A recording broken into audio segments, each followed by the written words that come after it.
Salut à tous, ceci est la première vidéo de 2021 si on ne compte pas le bilan de 2020, et pour fêter ça, j'ai décidé de retravailler l'arrière-plan pour les Stardogs. Vous pouvez voir qu'il y a eu effectivement quelques améliorations, et je vous invite à faire pause si vous voulez regarder plus attentivement tous les détails qui ont changé. Voilà, ceci va donc être l'arrière-plan pour cette année. Reprenons donc la vidéo. Salut à tous, on se retrouve aujourd'hui pour un autre Stardogs qui portera sur les vaisseaux, véhicules et autres engins mécanisés du premier ordre et bien sûr du dernier ordre.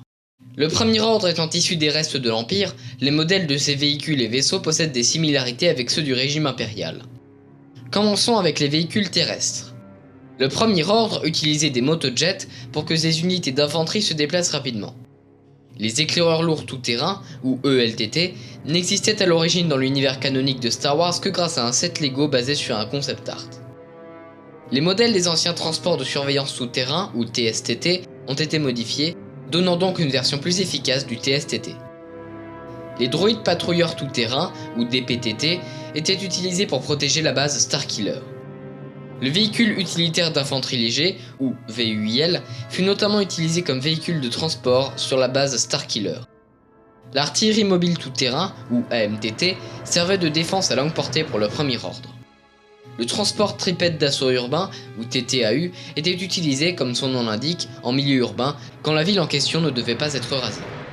Le marcheur d'assaut mobile, ou MAM, était une amélioration des anciens TRTT de la République.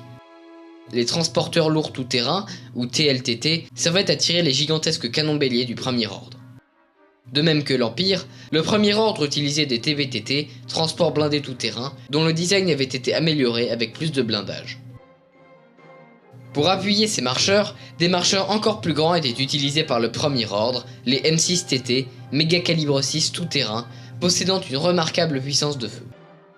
Mais lorsqu'il faut pouvoir frapper vraiment fort, le premier ordre déploie ses canons de siège super laser, capables d'effectuer des tirs destructeurs après avoir été chargés. Nous allons maintenant voir les véhicules aériens et les vaisseaux du premier ordre. Après avoir amélioré son modèle, le premier ordre a largement réutilisé les chasseurs-taille de l'Empire. Certains chasseurs-taille étaient designés pour les forces spéciales et offraient ainsi une place et une tourelle supplémentaires. Le Baron taille était une amélioration de l'ancien intercepteur taille de l'Empire. Les bombardiers taille ont également été améliorés par le premier ordre. Les échelons taille servaient de navettes d'attaque. Le TIE Silencer, de même que son successeur, le TIE Whisper, servait de chasseur personnel à Kylo Ren. Le successeur de la navette de classe Lambda de l'Empire était la navette de classe Xi et était utilisée pour transporter du personnel et du matériel. La navette de classe Upsilon était la navette personnelle de Kylo Ren. Le transport de classe oubliette, le Night Buzzard, était le vaisseau des chevaliers de Ren. Afin de déployer des légions de Stormtroopers sur le champ de bataille, le premier ordre utilisait des transports peu armés. Comme équivalent aux destroyers de classe impériale de l'Empire, le premier ordre utilisait des destroyers de classe Résurgent, plus grands et plus efficaces.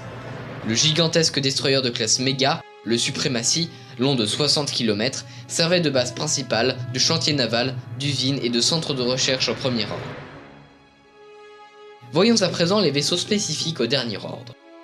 Les Dagger taille étaient plus puissants que les chasseurs taille classiques et, à l'instar des défenseurs taille de l'Empire, ils possédaient un bouclier. Les destroyers de classe Xiston étaient semblables aux anciens destroyers de classe Imperial 1, mais ils étaient beaucoup plus grands. Ils possédaient également un super laser axial capable de pulvériser des planètes entières. Bien qu'elle ne compte pas totalement comme un vaisseau puisqu'elle est à l'origine la planète Ilum, la base Starkiller était l'arme de destruction la plus puissante de la galaxie, capable de tirer un super laser pouvant détruire plusieurs planètes en même temps, et ce, à travers l'hyperespace. Et voilà, c'est la fin de ce Stardogs, on se retrouvera plus tard pour une nouvelle vidéo, alors au revoir et que la force soit avec vous.